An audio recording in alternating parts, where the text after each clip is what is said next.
شکریہ. کہ یعنی امام علیہ السلام کی یہ دعا ہے کہ جس میں آپ نے انسانی وجود کے 5 پہلو بیان فرمائے: ظاہر، باطن، قلب، روح اور سر. اب یعنی عجیب ہے یہ.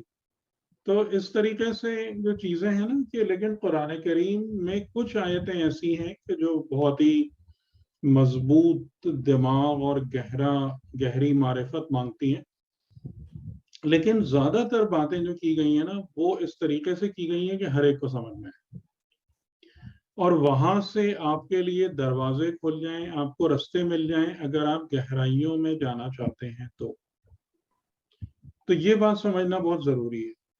یہ 3 چیزیں تو سب سمجھ میں آ گئی، مطلب ظاہر ہے، باطن ہے، سب نے پڑھ لیا، روح بھی ہے. اب اس کے بعد جو 2 چیزیں ایک تصویر ہے اور ایک ظاہر، باطن، قلب، روح اور سر. اچھا ہاں، قلب تی صحیح ہے. اور اس کے بعد لیکن آپ اس کو ڈیفائن کرنے بیٹھیں گے نا تو وہ مشکلات ہیں، بہت مشکلات ہیں. وہ ہے کیا، کہاں پر ہے، کیسا ہے.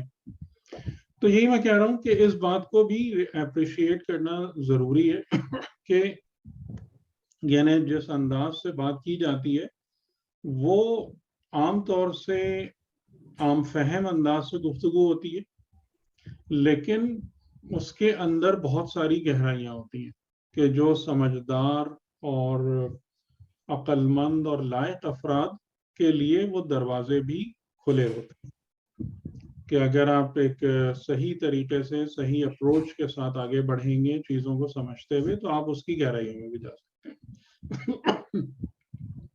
ہم یہاں تک پہنچے تھے وَقَضَىٰ رَبُّكَ أَلَّا تَعْبُدُوا إِلَّا إِيَّاهُ وَبِالْوَالِدَيْنِ إِحْسَانًا. اور جیسا کہ میں نے آپ کو بتایا تھا کہ والدین کے ساتھ نیک سلوک کی بات نہیں کی گئی ہے بلکہ احسان کی بات کی گئی ہے، اور احسان یعنی حسن سلوک سے زیادہ نزدیک ہے. بیوٹیفل بیہیویئر اس کا زیادہ صحیح ترجمہ ہو سکتا ہے، اور اس کی ہم نے آپ کے سامنے کچھ وضاحت بھی کی تھی کہ حسن سلوک اور اچھے سلوک اور عمدہ سلوک میں کیا فرق ہوتا ہے. ٹھیک ہے، یاد ہے؟ جی یاد ہے میں نے جو حسن سلوک کی کچھ تعریف بیان کی تھی آپ کے سامنے؟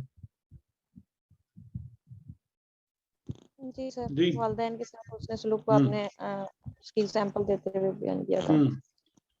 اور حسن سلوک میں جیسا میں نے کہا تھا کہ اصل بات یہ ہوتی ہے کہ اگر ان سے کوئی غلطی ہو تو آپ کو اس کو ایسے ٹیکل کرنا ہے کہ انہیں غلطی کو بیان نہیں کرنا ان کے سامنے، اور بلکہ اس طریقے سے ان سے بیہیو کرنا ہے کہ شرمندگی کا احساس بھی مٹ جائے، جو کہ لازماً ہوتا ہے غلطی کرنے کے بعد. تو یہ حسن سلوک آئے گا. اس کی تفصیل جو ہے نا وہ ان آیتوں میں بھی ہے. اما یبلغن عندک الکبر احدہما او کلاہما. دیکھیں وہی بات جو میں نے پچھلی دفعہ آپ کو پوائنٹ آؤٹ کرائی تھی کہ والدین کے ساتھ جو اصل آپ کہہ لیں پرابلم آتی ہے، ایشو آتا ہے، وہ اس وقت ہوتا ہے کہ جب وہ اولڈ ایج کو پہنچ جاتے ہیں، جب وہ بوڑھے ہو جاتے ہیں. جو پچھلی دفعہ میں نے آپ کو اگزامپل بھی دی تھی کہ اس میں کبھی ان کے ہاتھ سے چیز گر جائے گی، کبھی کوئی ٹوٹ جائے گا، کبھی کوئی ٹھوکر لگ جائے گی، یا جو ایک اور مسئلہ ہوتا ہے وہ یہ ہوتا ہے کہ وہ اپنی محبت میں بہت ساری باتوں میں ظاہراً آپ کے انٹرفیئر کر رہے ہوتے ہیں، آپ کو مشورہ دینا چاہتے ہیں، اپنے خیال میں آپ کو اچھی سے اچھی بات بتانا چاہتے ہیں، لیکن بہت ساری اولادوں کو وہ گفتگو جو ہے وہ بے وقوفی کی گفتگو لگتی ہے کہ اب وہ زمانہ گزر گیا، اب وہ چیز ختم ہو گئی، اب کیوں یہ سب باتیں کر رہے ہیں. یہ ہوتے ہیں ایشوز جو والدین کے اولڈ ایج کے پہنچنے کے بعد اولادوں کے سامنے آتے ہیں. تو اسی وجہ سے آیت جو ہے وہ خاص طور سے اولڈ ایج کا ذکر کر رہی ہے حسن سلوک کے حوالے سے. کہ وہ دونوں یا ان میں سے ایک اگر تمہاری پریزنس میں کبر یعنی کبر سن بوڑھے ہو جائیں، بہت بوڑھے ہو جائیں، فلا تقل لہما اف، تو ان دونوں سے اف بھی نہ کہنا، ولا تنہرہما، نہ ان کو جھڑکنا۔ اب ظاہر ہے کہ اس کے بیچ کا جو گیپ ہے نا، جیسے میں آپ کو بار بار کہہ رہا ہوں نا کہ قرآن کریم کی جو گفتگو ہوتی ہے نا، اس میں فل ان دا بلینکس بیچ میں آتے ہیں، تو فل ان دا بلینکس، جو بلینکس تھے اس کو میں نے فل کر دیا ان مثالوں کے ذریعے سے، کہ اولڈ ایج کو وہ پہنچیں گے اور اس طریقے سے بیہیو کریں گے، اور تم ناگواری کا شکار ہوگے، تمہیں اریٹیشن ہوگی، تمہیں برا لگے گا۔ لیکن اب اس کے بعد اس جگہ پر بلینک ہے جو ہمیں سمجھنا ہے کہ اولڈ ایج کو پہنچنے کے بعد کیا ہوتا ہے، اور پھر ہمارا کیسا رسپانس جنریٹ ہوتا ہے۔ فَلَا تَقُلْ لَهُمَا اُفٍّ، اف بھی نہ کہنا۔ اور دیکھیں یہاں پر میں ایک بات آپ کی خدمت میں اور عرض کروں جو تھوڑی گہری بات ہے۔ قول کا معنی کیا ہے؟ قول کس کو کہتے ہیں؟ انسان جو اپنے منہ سے الفاظ ادا کرتا ہے وہ اس کا قول ہے، اور آپ اس بات کو قبول کریں گے کہ ہم اپنے اندر بھی بات کر رہے ہوتے ہیں، ہمارے اپنے اندر بھی الفاظ جنریٹ ہو رہے ہوتے ہیں، جن میں سے کئی دفعہ وہ الفاظ ہم زبان پر نہیں لاتے، وہ بھی انسان کے قول میں شامل ہوتے ہیں۔ اور اس کا ثبوت جو ہے نا وہ سورہ یوسف کی آیتوں میں دیکھ لیجئے گا، کہ جہاں پر یہ چیز موجود ہے کہ حضرت یوسف کے بھائی جب آئے تھے ان کو پہچانا نہیں ان کے وزیر بننے کے بعد، اور انہوں نے کہہ دیا کہ اس سے پہلے جب بنیامین کی چوری کا مسئلہ تھا تو انہوں نے کہہ دیا کہ اب یہ اس کے بھائی نے بھی پہلے چوری کی تھی، تو اس پر حضرت یوسف نے کہا کہ انتم شر مکانا، لیکن وہاں پر لفظ قول ہے، لیکن یہ لفظ قول حضرت یوسف نے اپنے دل میں کہا تھا، نہ کہ ان کے منہ پہ بول دیا تھا یہ بات، ٹھیک ہے؟ تو قول کے اندر جب بات آتی ہے تو قول میں آپ کو دونوں چیزیں شامل کرنی پڑتی ہیں، وہ الفاظ اور گفتگو جو ہم اپنے اندر کر رہے ہوتے ہیں، اور وہ الفاظ جو ہم اپنی زبان سے ادا کر رہے ہوتے ہیں، یعنی our thoughts جو words میں ٹرانسفارم ہوتی ہیں اور ہماری ٹاک، یہ دونوں قول میں شامل ہوتی ہیں، ٹھیک ہے؟ تو اس سے اب آپ سمجھ گئے ہوں گے کہ یعنی اس کا مطلب یہ نہیں ہے کہ اندر غصے سے کھول رہے ہیں اور اپنے اندر دل میں اول فول بول رہے ہیں اور زبان سے اف نہیں کہہ رہے، یہ مطلب نہیں ہے، بلکہ اس کا مطلب یہ ہے کہ تمہارے اپنے اندر بھی یہ والی کیفیت نہیں پیدا ہونی چاہیے ناگواری اور تلخی کی، ٹھیک؟ اور امام علیہ السلام نے بیان فرمایا کہ اگر گفتگو میں اف سے بھی ہلکا کوئی لفظ ہوتا اظہار ناگواری کے لیے تو خدا اس کا ذکر یہاں پہ کرتا، یعنی اف کہنا یا اپنے اندر یا زبان سے، یہ اظہار ناگواری کا منیمم لیول ہے، منیمم لیول ہے، کم سے کم ترین درجہ ہے۔ تو خدا یہ کہہ رہا ہے کہ وہ بھی نہیں ظاہر اور صادر ہونا چاہیے اولڈ ایج کے اندر ان کی پرابلمز کو ایکسپیرینس کرتے ہوئے، ٹھیک؟ وَلَا تَنْهَرْهُمَا، تنہر یعنی اس کو ریجیکٹ کرنا، جھڑکنا، دور کرنا، ریپیل کرنا، اپنے قریب نہ آنے دینا۔ اور اس میں یعنی کہ جیسے ویسٹ میں مثال کے طور پر یہ تو اب ان کا نارم بن چکا ہے کہ بوڑھے والدین کو اپنے ساتھ نہیں رکھنا، بلکہ یہاں تو یہ ہے کہ اگر 18 سال کی اولاد ہو گئی تو جدائی ہے والدین میں اور اولاد میں، پھر وہ مطلب کچھ وقفے سے ہی وزٹ کرے گی اور وہ سب کرے گی، ورنہ پھر اس کے بعد ختم۔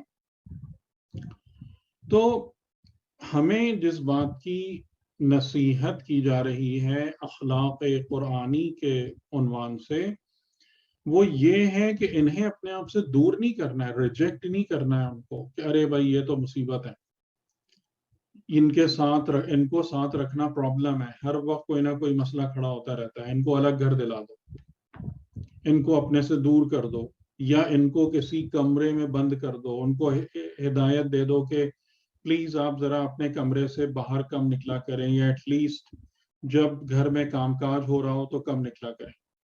نہیں، ٹھیک ہے، کہ ان تمام چیزوں کو کیسے ہینڈل کرنا ہے، بیوٹیفلی ہینڈل کرنا ہے، کہ اگر خدا نخواستہ والدین کے اندر یہ پرابلمز موجود بھی ہیں تو ان کو اس انداز سے ڈیل کرنا ہے کہ انہیں شرمندگی کا اور تکلیف کا احساس نہ ہو، کیونکہ اولاد جو ہے نا وہ جس بات کو بالکل بھی نہیں تجربہ کر پاتی اپنی جوانی میں، اور جس کا احساس انہیں اس وقت ہوتا ہے جب وہ خود بوڑھے ہو جاتے ہیں، کہ بڑھاپے میں اولاد کی طلب کتنی زیادہ ہوتی ہے ایک انسان کو، یعنی کتنا زیادہ اس کا دل اس بات کی طرف متوجہ ہوتا ہے کہ میری اولاد میرے پاس ہو، اور جس سے میں حال دل کہہ سکوں اور اپنی پرابلمز کو بیان کر سکوں، یہ والے جو مسائل ہوتے ہیں۔ تو اس بنا پر ان کو ریجیکٹ کرنا یا ان کو دور کرنا اپنے آپ سے، یہ بھی نہیں۔ اور وَقُلْ لَهُمَا قَوْلًا كَرِيمًا، کریم کے معنی آپ کو پتہ ہے، یعنی کریم کا مطلب یہ ہے کہ جو اور وہ چیز جو پستی سے پاک ہو، آنریبل ہو، ڈیسنٹ ہو، جس میں کسی قسم کا گھٹیا پن نہ پایا جائے، تو ان دونوں سے کس طریقے سے بات کرنا ہے، یا قول جیسے میں نے کہا بیہیو، ان کے بارے میں سوچنا کریمانہ انداز سے، کہ کوئی بھی معیار سے گرا ہوا لفظ یا نچلے درجے کا رویہ ان کے ساتھ نہیں اختیار کرنا ہے۔ ٹھیک ہے، تو آپ خود ہی سمجھ گئے نا کہ یہ حسن سلوک ہے، اس کو کہتے ہیں حسن سلوک۔ اور پھر اس کے بعد یہ دعا تو یقیناً آپ کو پتہ ہوگی اور آپ پڑھتے بھی ہوں گے، وَاخْفِضْ لَهُمَا جَنَاحَ الذُّلِّ مِنَ الرَّحْمَةِ، یہ والدین کے بارے میں تیسری ایڈوائس ہے۔ ٹھیک ہے، پہلی ایڈوائس کون سی تھی؟ اف نہ کہنا، پھر ہاں بلکہ چوتھی وَلَا تَنْحَرْهُمَا، ریجیکٹ نہ کرنا، دور نہ کرنا، قُلْ لَهُمَا قَوْلًا كَرِيمًا، تین، اور چوتھی وَاخْفِضْ لَهُمَا جَنَاحَ الذُّلِّ مِنَ الرَّحْمَةِ، یہ پورا ایک جملہ ہے۔ وَاخْفِضْ یعنی جھکا دو، لَهُمَا ان دونوں کے لیے، جناح یعنی اپنے بازو یا اپنے شانے، اپنے شانوں کو یا بازوؤں کو جھکا دو ان دونوں کے لیے، ذلت کے ساتھ، یعنی عاجزی کے ساتھ۔ اور یہ عاجزی کس بنا پر ہوگی؟ یعنی ایک تو ذلت اور عاجزی کا اظہار ہوتا ہے جیسے آپ ایک پاورفل انسان کے سامنے جاتے ہیں، بادشاہ کے سامنے جاتے ہیں، پریزیڈنٹ، پرائم منسٹر کے سامنے جاتے ہیں، اور آپ اپنے شانوں کو وہاں جھکا دیتے ہیں عاجزی کے ساتھ، کیونکہ آپ وہاں پر سر اٹھا کر اور سینہ تان کے بات نہیں کر سکتے۔ لیکن والدین اب آپ کے سامنے کمزور ہیں، ظاہراً آپ کے قبضے میں ہیں، ظاہراً آپ کی قدرت ان پر حاوی ہے، تو اب جب آپ اپنے شانوں کو ان کے سامنے عاجزی کے ساتھ جھکائیں گے تو وہ خوف اور دباؤ کی بنا پہ نہیں، من الرحمت، رحمت کی بنا پر، رحمت یعنی کہ تم اپنے والدین کے لیے جلوہ رحمت بنو۔ اور اس کا اظہار اس طریقے سے ہو کہ تمہارے شانے، تمہارے بازو عاجزی کے ساتھ ان کے سامنے جھکے ہوئے ہوں. اس میں ادب اور احترام کا پہلو بھی پایا جاتا ہے، اس میں فرما برداری بھی موجود ہے، اور اس میں یہ پہلو بھی موجود ہے کہ جی میں ہر وقت آپ کو سپورٹ دینے کے لیے اور آپ کی مدد کرنے کے لیے حاضر اور تیار. اس طریقے سے ان کے ساتھ اپنا رویہ رکھو، یہ تمہارا بیہیویئر ہونا چاہیے. اور صرف بیہیویئر نہیں ہونا چاہیے بلکہ ان کے لیے دعا بھی کرو. اور یہ ایک کام ایسا ہے کہ جو ہم تقریباً بہت زیادہ اگنور کرتے ہیں. اس بارے میں ہم بہت زیادہ اگنورنس کا شکار ہیں. کون سی بات، کون سی سنت؟ کہ اپنے قریبی رشتہ داروں کے لیے دعا کیا کریں، ان کو دعاؤں میں یاد رکھیں. یعنی ہم زیادہ تر اپنی اولاد کے لیے تو مانگ رہے ہوتے ہیں، اور وہ بھی یہ کہ اس کو اچھا پڑھا دیں، انجینئر بنا دیں، ڈاکٹر بنا دیں، فلاں کر دیں، یہی سب کر رہے ہوتے ہیں اولاد کے لیے. لیکن جہاں تک میں سمجھتا ہوں کہ عام طور سے کون سی دعائیں نہیں مانگی جاتی؟ ہسبینڈ وائف کے لیے یا وائف ہسبینڈ کے لیے یہ دعائیں بہت کم ہو رہی ہوتی ہیں، کہ ایک دوسرے کی برکت کے لیے، ایمان کی ترقی کے لیے، زندگی کی اچھائی اور خوبی کے لیے، فلاح آخرت کے لیے نہیں کر رہے ہوتے.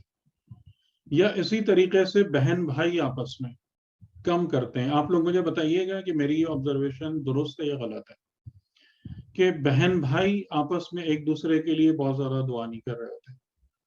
والدین کے لیے خاص طور سے کہ جب وہ بوڑھے ہو جاتے ہیں، ایجڈ ہو جاتے ہیں، دعا نہیں کر رہے ہوتے.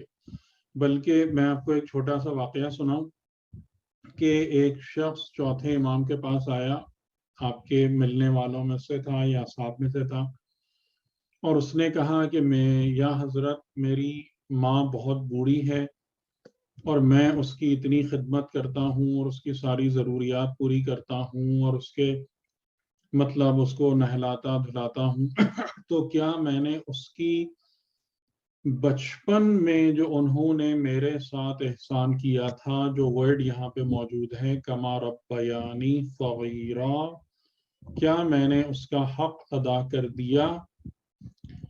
تو امام سجاد علیہ السلام نے بیان فرمایا واللہ تم نے ایک رات کی خدمت کا حق بھی نہیں ادا کیا. وہ حیران ہوا کہ ایسا کیوں ہو سکتا ہے، ایسا کیسے ہو سکتا ہے، میں اتنے دنوں سے، مثال کے طور پر کئی مہینوں سے اتنی زحمت اٹھا رہا ہوں.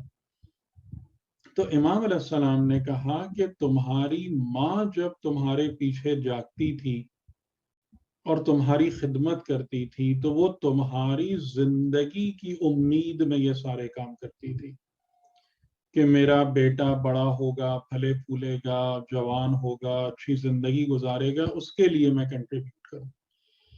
تم اس چیز کو ذہن میں رکھتے ہوئے ماں کی خدمت کر رہے ہو کہ تھوڑے دنوں کی مہمان ہے اور بس تھوڑے ہی دن ہیں اور میری زحمت ختم ہو جائے گی. تو بات آپ نے دیکھا عمل کے اندر ارزش کہاں سے پیدا ہوتی ہے، عمل کے اندر وزن، ثقل کہاں سے آتا ہے. یہ اس کا بھی ایک ڈیمانسٹریشن ہے یہ بات، کہ یہ والی چیز جو ہے کہ انسان جب والدین کے سامنے جھکتا ہے، عاجزی کرتا ہے، تو وہ جو میں بات کر رہا تھا دعاؤں والی، کہ والدین کے بوڑھے ہونے کے بعد نعوذ باللہ بہت سارے لوگوں کے دماغ میں یہ خیال آ جاتا ہے کہ بس اب یہ چند دن کے مہمان اور بس اب ان کا خاتمہ ہونے والا ہے، بس اب یہ یہاں سے جانے والے ہیں. تو اس طریقے سے دعا کرنے کا سلیقہ کیا بیان فرمایا، رب ارحمہما کما ربیانی صغیرا. اور اس جملے کے اندر جو ہے نا اسلام کے اخلاق کی پوری حکمت چھپی ہوئی ہے، جس کا میں نے پچھلی دفعہ بھی آپ کے سامنے اشارہ کیا تھا کہ دنیا اور دنیا دار لوگ انسانوں کے حال کو یا مستقبل کو، حال کو دیکھ کر یا مستقبل کو اینٹیسپیٹ کر کے اندازہ لگا کر ان سے برتاؤ کرتے ہیں. حال اگر کمزور ہے، ضعیف ہے، مستقبل میں امید نہیں ہے کہ ان سے کوئی فائدہ ہوگا، چھوڑو ان کو، ان کا ادب احترام کرنے کی ضرورت نہیں ہے، سائڈ میں کرو انہیں. اسلام اس بات کی تعلیم دیتا ہے کہ اگر اس شخص نے خدمت کی ہے ماضی میں، اگر یہ شخص مفید تھا، اگر یہ بابرکت تھا، تو یہ انسان ہمیشہ ہمیشہ کے لیے لائق احترام اور لائق عزت ہے. تو آپ دیکھیں اس دعا میں آپ اپنے والدین کے حال کو نہیں یاد کر رہے ہیں، آپ ان کے ماضی کو یاد کر رہے ہیں. رب ارحمہما، ان پر رحم فرما، کما، جیسا کہ رب بیانی، انہوں نے میری ربوبیت کی تھی، صغیرہ، جب میں انتہائی چھوٹا تھا، جب میں بالکل اتنا چھوٹا تھا کہ اپنے کسی بھی مفاد کی حفاظت خود نہیں کر سکتا تھا. اس وقت ان دونوں ہستیوں نے میری ربوبیت کی ذمہ داری لی اور اس کا حق ادا کیا. اس کو مد نظر رکھتے ہوئے ان کے اس عمل کو، اس کام کو، اس کے اندر موجود محبت کو مد نظر رکھتے ہوئے ان دونوں پر رحم فرما. یہ ہے دعا والدین کے لیے. آپ سمجھ رہے ہیں اخلاق اسلامی کی بنیاد سمجھ رہے ہیں کہ اخلاق اسلامی یہ نہیں ہے کہ یہ بندہ اب کارآمد نہیں ہے تو پھینکو اس کو اٹھا کے، اس سے جو ہے مستقبل میں فوائد نہیں مل سکتے، یوز لیس ہو گیا، ورتھ لیس ہو گیا. نہیں، احسانات کو یاد رکھو، احسانات کو یاد رکھو، اور اسی بات کو آپ ہر جگہ ایکسٹینڈ کر سکتے ہیں. ہمارے اوپر ہونے والا احسان جو ہمارے اساتذہ نے کیا، جو ہمارے دیگر رشتہ داروں نے کیا، جو بعض اوقات اجنبی بھی ایسے ہوتے ہیں کہ جو بہت اچھے سے آپ کی لائف میں کنٹریبیوٹ کرتے ہیں، اس احسان کو ہمیشہ یاد رکھو اور ان کے لیے دعا کرو. لیکن بہرحال بات یہاں پر کس کی ہو رہی ہے؟ والدین کی ہو رہی ہے. ٹھیک ہے، تو یہ بیہیویئر ہے، یہ قول ہے، یہ قول والی بات ہو گئی. اوپر تین چیزیں، یہ بیہیویئر ہو گیا اور یہ ان کے لیے دعا ہو گئی. یہ سب کچھ والدین کے ساتھ کرنا ہے، یہ حسن سلوک. ٹھیک ہے، اس کو کہتے ہیں حسن سلوک.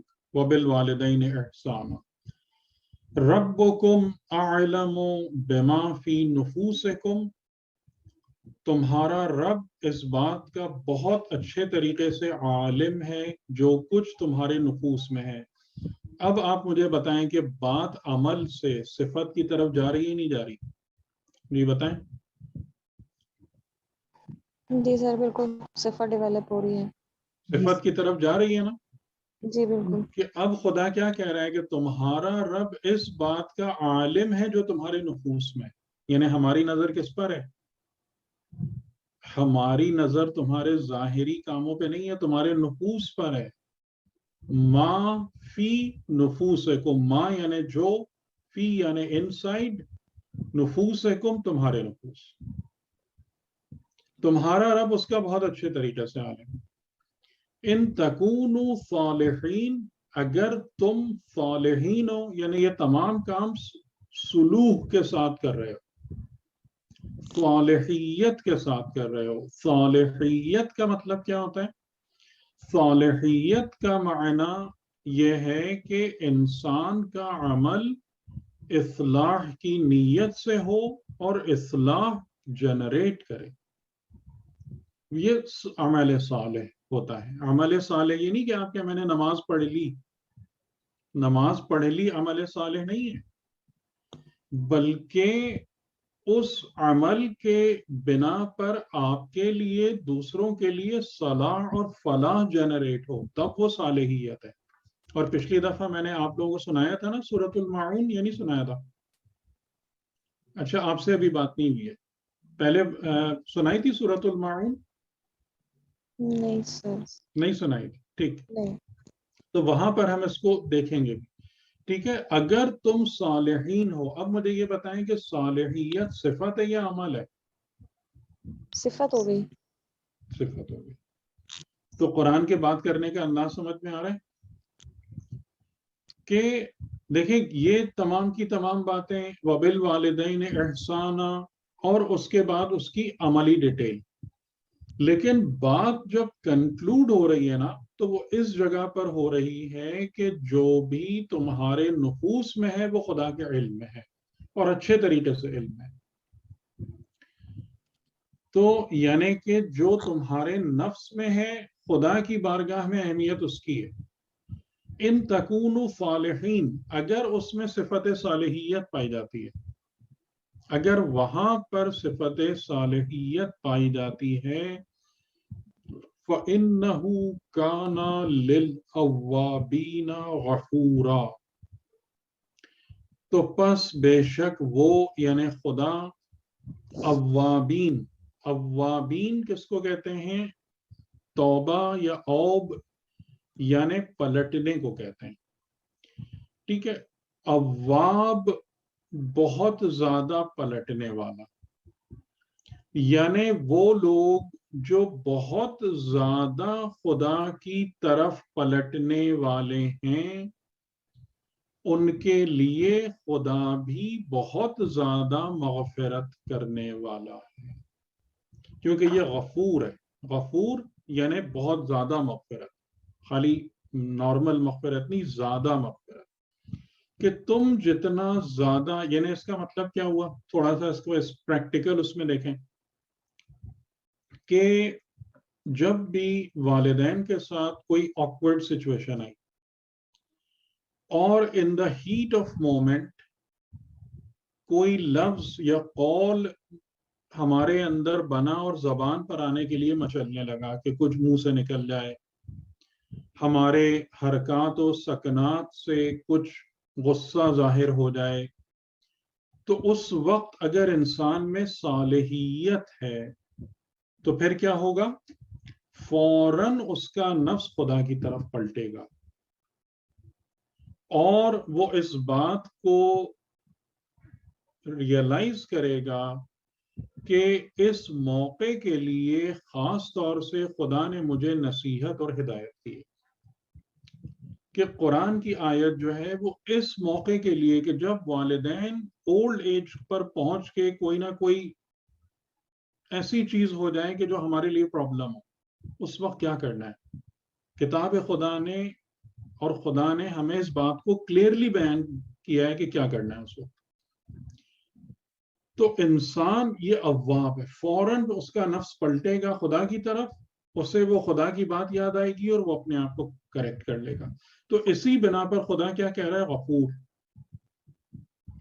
کہ اگر تم ایسا کرو گے تو وہ جو خرابی تمہارے اندر پیدا ہو رہی ہے ہم اسے اپنی مغفرت کے دامن میں سمیٹ لیں گے، ہم اپنی مغفرت اس پر بھیج دیں گے اور اس غلطی کو وائپ آؤٹ کر دیں گے تمہارے نفس سے، اس کے اثرات کو.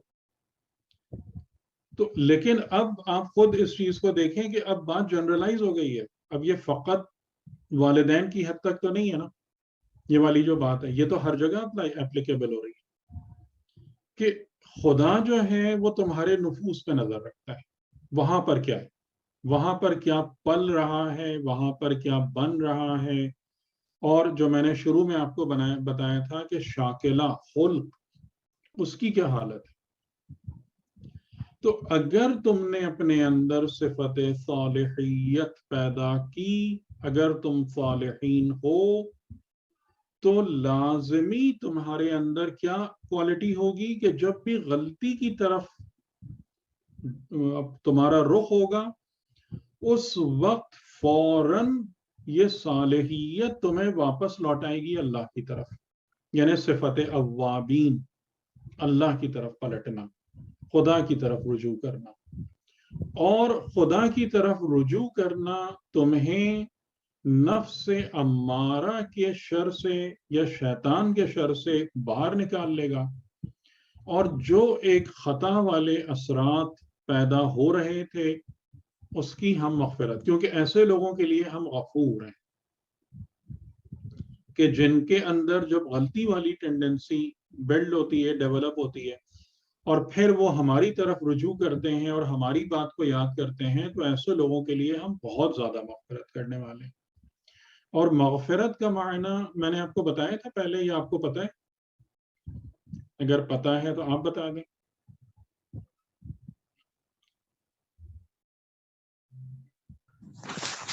جی جس کا ڈھانپ لینا۔ غفرہ یعنی ڈھانپ لینا، چھپا لینا، ٹھیک ہے۔ اور اس کی مثال، یا ویسے آپ کئی جگہوں سے سن سکتے ہیں، یعنی اگر میں نے بیان کیا تو شاید میں نے یہ مثال دی ہوگی کہ جس طریقے سے کہ ماں بچے کو اپنی گود میں چھپا لیتی ہے، یہ مغفرت ہے۔ کہ جب بچہ چوٹ کھا کے گرتا ہے یا گندا ہو کے پریشان ہوتا ہے تو وہ چیختا، پکارتا، چلاتا ہے، اور ماں آگے بڑھ کر اس کو اپنی گود میں اٹھا لیتی ہے اور اس کے مسئلے کو حل کر دیتی ہے، یہ ہے مغفرت، ٹھیک۔ تو اسی بنا پر علامہ طباطبائی نے جو بہت اچھی بات کہی ہے مغفرت کے حوالے سے، وہ یہ ہے کہ مغفرت خداوندی حقیقتاً گناہ کو اگنور کرنا نہیں ہے، یعنی ہمارا جو گناہ معاف ہونے کا تصور ہے نا، وہ یہ کہ خدا گناہ کو خاطر میں نہ لائے، گناہ کاؤنٹ نہ کرے، کاؤنٹنگ میں نہ آئے، ہے تو گناہ ہو تو گیا۔ نے کہا مغفرت اس کو نہیں کہتے۔ مغفرت کا مطلب یہ ہے کہ گناہ کے اثرات جو نفس پر قائم ہوئے ہیں وہ مٹ جائیں، اور حقیقی مغفرت یہ ہے کہ وہ ریشہ، وہ جڑ جس کی بنا پر انسان گناہ کی طرف متوجہ ہوا تھا، وہ جڑ نکل جائے۔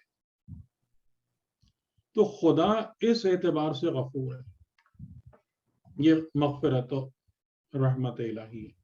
اور ہمیں ہمیشہ جب بھی ہم استغفر اللہ کا مطلب کیا ہے؟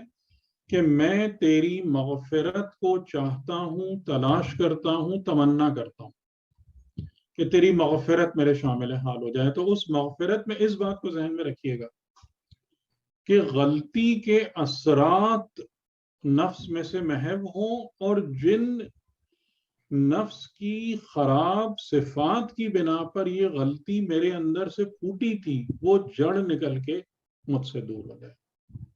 تو مکمل مغفرت جو ہے وہ انسان کو نصیب ہوتی ہے، اور اس سینس میں اللہ کیا ہے؟ غفور ہے، ٹھیک ہے۔ تو یہاں سے وہی بات جو میں آپ کی خدمت میں عرض کر رہا ہوں کہ دیکھیں، بات شروع سادہ طریقے سے بھی ہے جو سب سمجھ لیں، اس پر سب عمل کر لیں، لیکن یہاں پر پہنچنے کے بعد اس آیت کو ویسے آپ دیکھیں کہ نارملی لوگ سرسری گزر جائیں گے، نہیں سمجھ میں آئے گی کہ اس کا مطلب کیا ہے۔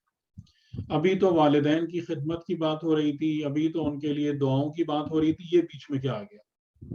یہ کس قسم کا جملہ ہے کہ ربکم اعلم بما فی نفوسکم ان تکونوا صالحین فانہ کان للاوابین غفورا۔ تو نارملی اگر آپ کسی سے پوچھیں گے نا تو وہ کہے گا کہ ہاں بس یہ ایک اور نصیحت آ گئی ہے، لیکن یہ اس سے جوڑنا کہ جو پیچھے بات ہو رہی تھی، یہ اسی کی کنٹینیویشن میں بات ہے، اسی کو مکمل کر رہا ہے یہ جملہ۔ تو اس کو سمجھنے کے لیے اب آپ کو دقت چاہیے، یہ عقل ہے، یہ عقل سلیم ہے کہ جو آپ کو پھر اس گہرائی تک لے کے جاتی ہے، ٹھیک ہے۔ میں یہاں پہ روکتا ہوں کیونکہ اب والدین کے حوالے سے بات پوری ہو گئی۔ ایک جملہ یعنی کہ اس کو دیکھ لیتے ہیں، آیت نمبر 28 میں 2 کے بعد، یعنی اب یہاں سے بات کچھ اور ہو رہی ہے، لیکن یہاں پر جو یہ جملہ ہے وَإِمَّا تُعْرِضَنَّ عَنْهُمُ ابْتِغَاءَ رَحْمَةٍ مِّن رَّبِّكَ تَرْجُوهَا فَقُل لَّهُمْ قَوْلًا مَّيْسُورًا، یہ بھی والدین کی طرف ہی جا رہی ہے۔ وہ کیا ہے کہ اگر تم ان سے اعراض کرو، اعراض کرنے کا مطلب یہ ہے یا کہ ان کا مطالبہ، اور یہ مطالبے کیا ہیں؟ کافر ہو جاؤ، مشرک ہو جاؤ، یا آج ہمارے معاشروں میں، مسلمان معاشروں میں یہ نہیں ہے تو والدین بعض اوقات دباؤ ڈالتے ہیں، مال حرام کما لو یا کسی غلط چیز میں انوالو ہو جاؤ، تو تم اس وقت ان کو فالو نہیں کر سکتے، ان سے اعراض کرو گے، ان سے اپنے رستے کو الگ کرو گے. کیوں الگ کرو گے؟ ابتغاء رحمت من ربک ترجوہا، تم اپنے رب کی رحمت کو تلاش کر رہے ہو جس کے تم امیدوار ہو. یعنی بندہ مومن جب بھی عمل صالح کرتا ہے یا ایمان والی زندگی گزارتا ہے تو وہ اپنے رب کی رحمت کو تلاش کر رہا ہوتا ہے جو پرماننٹلی برزخ اور آخرت میں اس کے ہمراہ ہو جائے گی. تو تم جس رب کی رحمت کے امیدوار ہو تم اس رحمت کو تلاش کر رہے ہو تو ڈیفینیٹلی پھر تم ان کی بات نہیں مانو گے، تم ان کی ریکمنڈیشن اور ایڈوائس سے اپنے رستے کو الگ کرو گے. لیکن اسٹل فَقُلْ لَهُمْ قَوْلًا مَيْسُورًا، ان سے نرمی والا آسانی والا قول کہنا. پھر بھی لڑنا جھگڑنا نہیں ہے، بدتمیزی نہیں کرنا ہے، ان کو جھڑکنا دور کرنا نہیں ہے. میں آپ کی بات نہیں مان سکتا، اور پھر بھی ان کے ساتھ ڈیلنگ کائنڈلی اور سافٹلی کرنا ہے. تو یہ بیچ میں دو آیتوں کا ایک گیپ دے کر یہ والی جو آیت ہے 25 کے بعد 28، بلکہ والدین کے بارے میں 24 اور 24 کے بارے میں 28 جو ہے یہ بھی حقیقتاً والدین کے ہی حوالے سے ریکمنڈیشن ہے، کیونکہ یہ مسائل اللہ کرے کہ ہمارے معاشروں میں کم سے کم ہوں، لیکن صدر اسلام میں یہ مسائل بہت زیادہ تھے کہ کیونکہ اسلام کے آنے کے بعد اور اس کی قبولیت کے حوالے سے فیملیز بہت زیادہ بریک ہوئی ہیں اور اس میں والدین کچھ ہیں اولاد کچھ ہے، تو وہاں پر یہ کلیش بہت ہوتا تھا.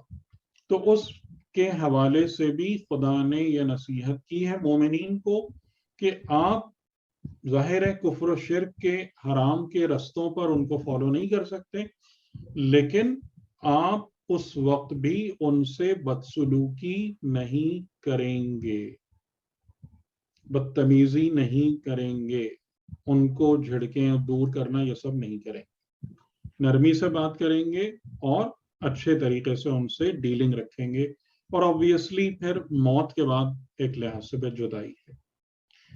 ٹھیک ہے، تو یہاں پر ہم بات ختم کرتے ہیں آج کی حد تک. آپ لوگ اگر کچھ پوچھنا چاہیں یا کمنٹ کرنا چاہیں تو بسم اللہ. اللہم صلی علی محمد و آل محمد.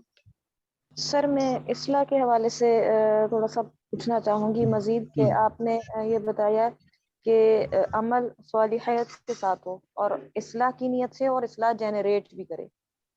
سر بعض اوقات کسی کا کوئی ایک ریئیکشن دو مختلف اشخاص کے لیے مختلف ہو سکتا ہے کہ وہ اس کو نیگیٹو موڈ پہ لے جائے یا دوسرے کو پازیٹیو طرف لے جائے کہ وہ مطلب اس ریئیکشن کی وجہ سے اگر وہ جو بھی کوئی جیسے مثال کے طور پہ کوئی ڈانٹ ڈپٹ کر رہا ہے دو لوگوں کے ساتھ تو تو ایک ریئیکشن کی بات میں نے کہاں کی؟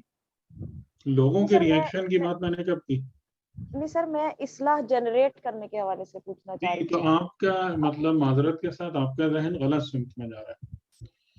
اصلاح جنریٹ کرنے سے میرا مطلب لوگوں کا رسپانس نہیں ہے. نہیں وہ اصلاح یہی سر میں اصلاح جنریٹ ہونے کا ہی تو پوائنٹ پوچھنا چاہ رہی تھی. اصلاح اس سے کیا جنریٹ مراد؟ ہونے کا مطلب لوگوں کی رسپانس نہیں ہے، ورنہ تو ایک طویل عرصے تک لوگ انبیاء کی مخالفت کرتے رہے، معاشرہ ان کو نہیں مانتا رہا ہے، ان کو اپوز کرتا رہا ہے، تو اس کا کیا مطلب ہے کہ ان کے کام اصلاح جنریٹ نہیں کر رہے تھے؟ سر تو یہ یہ تھوڑی چیز مجھے مطلب ہے اس کا. سر مجھے یہ چیز کلیئر نہیں ہو پا رہی یا شاید میں اپنا کوشچن نہیں پورٹری کر سک رہی صحیح طرح سے کہ مطلب ایک چیز کی تبلیغ کے بعد ایک شخص جو ہے اس کو سیکھتے ہوئے سمجھتے ہوئے اپنے آپ میں امپروومنٹ لا رہا ہے، اپنی اصلاح کر رہا ہے. عمل وہی ہے، تبلیغ وہی ہے، لیکن دوسرا اس کے اگینسٹ جا رہا ہے. تو مطلب وہ عمل تو ایک کے لیے اصلاح کا باعث بن رہا ہے اور دوسرے کے لیے اصلاح کا باعث نہیں بن رہا. وہ اس تو کی اپنی اصلاح ہے، آپ کا اس سے تعلق نہیں ہے. آپ کا اس سے تعلق نہیں ہے کہ دوسرے کیا کر رہے ہیں. وہی تو میں آپ کو کہہ رہا ہوں کہ نبیوں کی بات اتنے سارے لوگوں نے نہیں مانی، صحیح اکثریتی معاشرہ ان کے خلاف رہا، تو اس کا کیا مطلب ہے کہ انہوں نے اصلاحی کام نہیں کیے؟ نہیں، انہوں نے تو اصلاحی کام کیے، لیکن صحیح. دیکھیں لوگ جو خود کرتے ہیں اس کے ذمہ دار وہ خود ہیں، یعنی ان میں خود صالحیت نہیں ہے، اس کا تعلق آپ سے نہیں ہے، ٹھیک ٹھیک ہو گیا.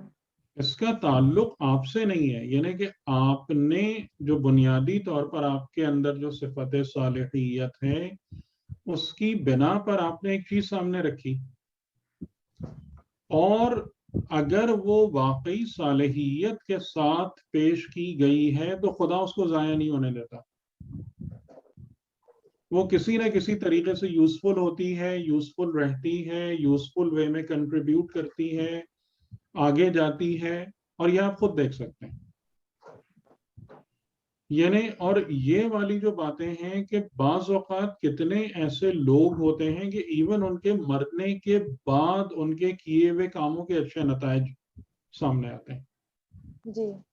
یعنی آج اگر ہم دیکھیں مثال کے طور پر جیسے علامہ طباطبائی ہیں، کیونکہ انہوں نے ایک سخت دور میں زندگی گزاری ہے بہت، کہ جہاں پر بے قدری اور ناقدری جو تھی ان علوم کی وہ بہت زیادہ تھی، تو ان کی اپنی زندگی سے بہت زیادہ آج ان کی قدر و قیمت ہے.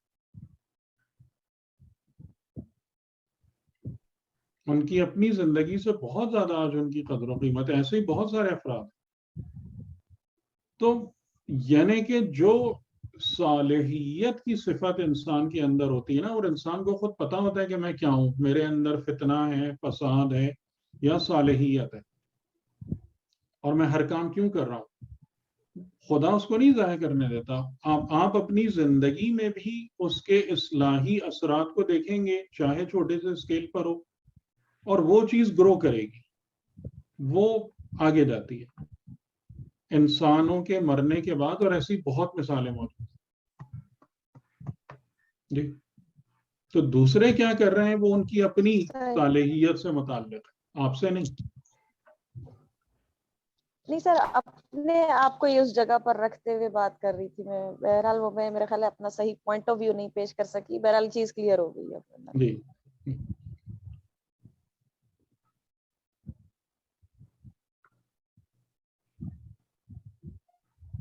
سر جو بات انہوں نے کی اور نے، السلام علیکم سر، میں حضرت بات، اور نے کہا کہ اگر کوئی اصلاح کرتا ہے مطلب تو اس کے جو ایفیکٹس ہوتے ہیں وہ دو لوگوں پہ مختلف ہوتے ہیں، ایک پہ پازیٹیو ایک پہ نیگیٹو. تو اس میں تو پھر بات وہی ہے نا کہ خدا نے جو کہا کہ نفس ہی، تمہارے نفس میں جو چیزیں موجود ہیں تو تمہارا نفس جس طرف مائل ہے اسی طرف آپ جاؤ گے.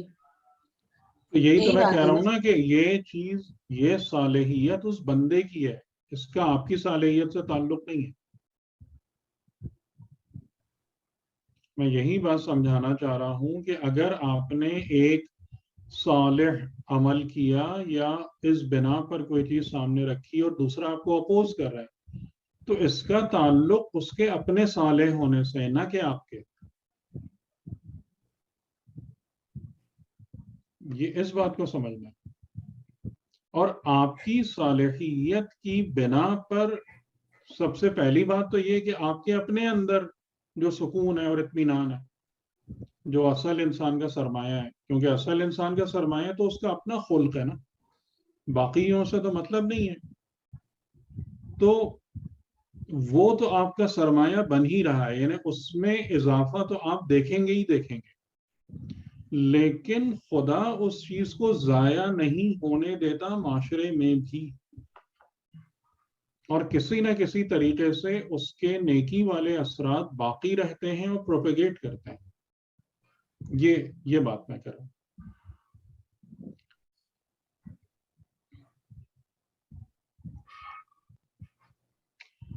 اسی لیے سر اصل میں میرا خیال ہے نا، جو مجھے ایک بات محسوس ہوتی ہے کہ کیونکہ ہمارا جو پورا ایک تربیت ہے نا معاشرے کی، وہ اس طریقے سے ہوتی ہے کہ ہمیں یہ نہیں سکھایا جاتا کہ اپنے نفس پہ نظر کرو. ہمیں ہمیشہ دوسرے کی شکل دیکھ کر زندہ رہنے کی تربیت کی جاتی ہے. یعنی ہم اپنے بچوں کو بھی یہ کہتے ہیں منہ دھو لو، دوسرے کہیں گے تمہارا منہ گندا ہے. کپڑے بدل لو، لوگ کہیں گے تم خراب کپڑے پہن کے باہر آ گئے. ہے یا نہیں؟ جی لوگ کہیں گے بہت زیادہ. یہی جی سب ہے سر نا, یہ لوگ کہیں گے. لوگ یہ جی. کہیں گے, لوگ وہ کہیں گے, لوگ کیا بولیں گے, تو ہماری پوری سائیکی ہی یہی بن جاتی ہے کہ ہم ہر چیز, جب ہم دین کے مرحلے پر آتے ہیں نا, تو وہاں بھی ہم اپنا دین لوگوں کی شکل دیکھ دیکھ کے چلا رہے ہوتے ہیں کہ لوگوں نے تعریف کر دی تو بہت اچھی بات ہو گئی, لوگوں نے برائی کر دی تو ہم خراب ہو گئے.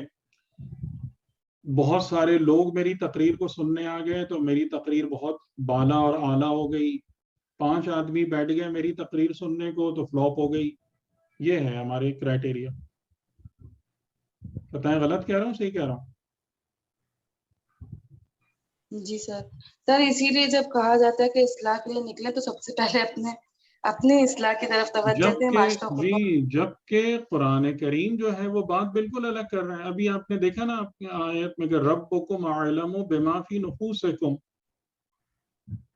اور بھائی جو تمہارے نفس میں موجود ہے, جو تمہارا خلق ہے, خدا اس کو دیکھ رہا ہے. دوسروں سے کیا مطلب ہے؟ یعنی جیسے آپ دیکھیں کہ حضرت ابراہیم علیہ السلام, ان کا تو اس طریقے سے کوئی ایسا تبلیغی ریکارڈ نہیں ہے کہ انہوں نے کوئی بہت بڑی قوم کو جا کے مسلمان کر دیا ہو یا وہ کر دیا ہو, کچھ بھی نہیں ہے. تقریباً تنہا تھے وہ, اور شروع میں جو ان کا ایک مقابلہ ہوا تھا اپنی قوم سے, ایک بت پرست قوم سے, پھر باقی وہ تنہا ہی رہے. کوئی بھی ہمیں ذکر نہیں ملتا, واقعہ نہیں ملتا کہ انہوں نے فلاں قوم کی تبلیغ کی ہو. لیکن حضرت ابراہیم کا خدا کی بارگاہ میں کیا مقام ہے, آپ خود دیکھ لیں.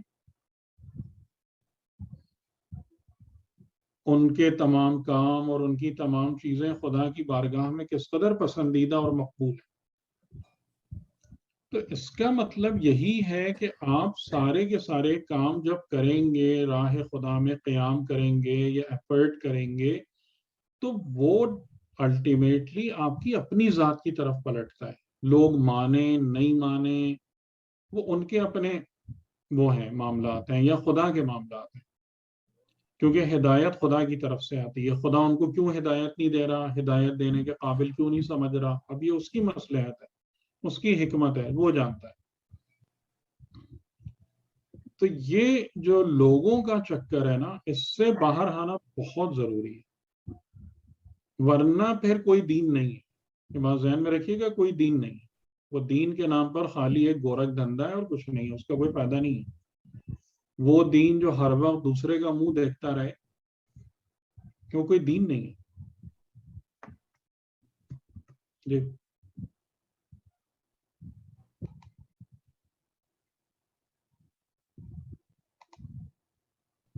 جی اور کوئی بات؟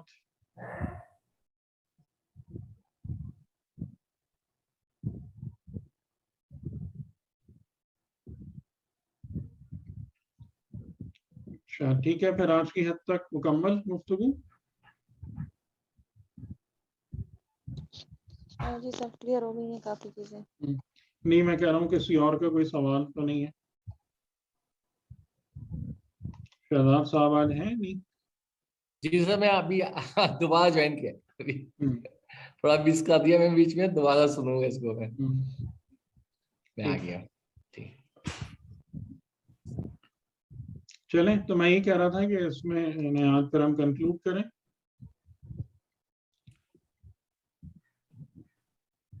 جی میرا خیال ہے اگر ٹھیک ہے, چلیے بہت شکریہ, بہت شکریہ. شکریہ. السلام علیکم. السلام علیکم. اللہ اللہ حافظ.